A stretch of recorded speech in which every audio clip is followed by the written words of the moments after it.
بص يا صاحبي، كل اللي انا طالبه منك تفكر من بين 1 و5 وهطلعها لك من قلب الكوتشينه دي. فكرت؟ خلاص.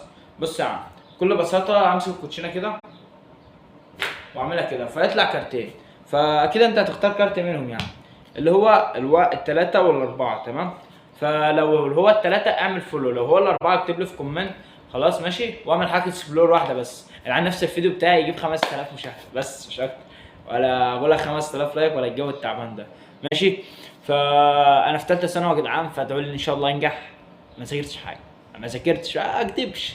تمام. اقول له ايه رايكم كده بعد ما شلتها زيرو في الكومنتات برضه. تمام. وصلوا على النبي عشان تاخد ثواب، اخد ثواب يعني ما كسبتش ريتش او مشاهدات. انت فاهم؟ نكسب ثواب يا اخي، يعني مش كده. فكله يدعي لي يا جدعان. مش عارف امتحانات 4 6 ولا 4 6 4، وانا في شهر كام؟ كله يكتب لي في الكومنتات. سلام.